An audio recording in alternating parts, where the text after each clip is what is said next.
اس خاوند کے ذمہ ہے اس بچی کو کھلانا. یہ ایک نشانی ہے, یہ ایک علامت ہے, اس کے بغیر نکاح نہیں ہو سکتا.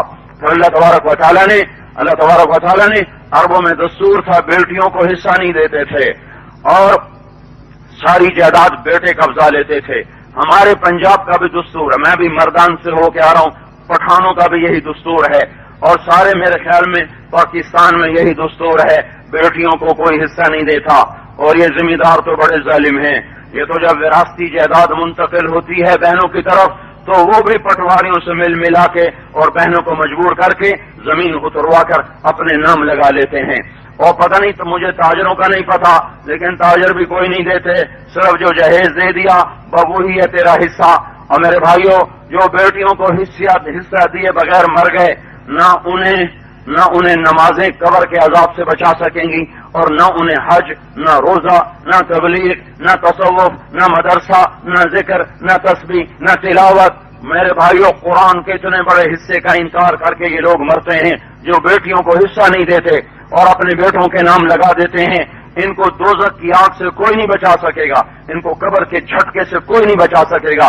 اگر قبر ایک دفعہ جھٹکا دے دے تو اس کے جھٹکے کی آواز مشرق اور مغرب میں سنائی دیتی.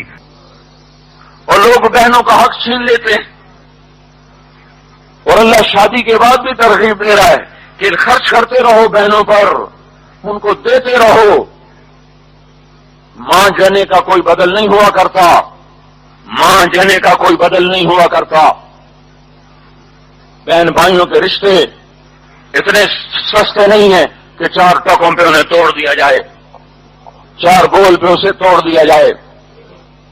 اللہ کا نبی تو کہتا ہے کہ شادی کے بعد بھی جو بہنوں پہ خرچ کرے گا اس کے لیے جنت واجب ہو گئی. یہ بہنوں کا حصہ ہی اتار لیتی. اور اللہ تعالیٰ فرما رہا ہے, دیکھو اللہ نے قرآن میں سوال کیسے اٹھایا ہے, جائیداد کا سوال کیسے اٹھایا ہے. سوال جو عورتوں کو جو حصہ نہیں مل رہا عربوں میں, تو قرآن میں سوال ایسے ہونا چاہیے تھا, عورتوں کو کتنا حصہ یا اللہ ملے گا. تو اللہ تعالیٰ فرماتے للانثى مثل نصف حظ الذکر, کہ عورت کو اتنا ملے گا جتنا عورت کو لڑکے کا آدھا دیا جائے گا. جتنا لڑکے کو ملتا ہے اس کا آدھا بیٹی کو دے دیا جائے. قرآن نے یہ سوال نہیں اٹھایا, قرآن نے سوال ہی عجیب کر دیا. کیا کہا, یا اللہ لڑکے کو کتنا حصہ ملے گا, اور جن کو پہلے سے مل رہا ہے ان کا حصہ ختم کر دیا.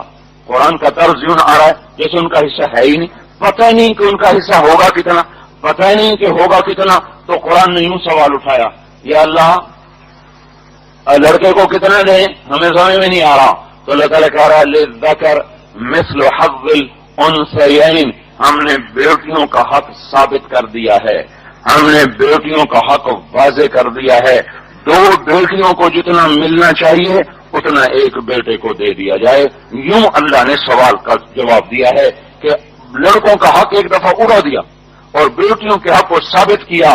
یہ منڈی والوں کو بتایا کہ بیٹیوں کو حق دیا کرو ورنہ مارے جاؤ گے, برباد ہو جاؤ گے, کوئی چیز نہ بچا سکے گی.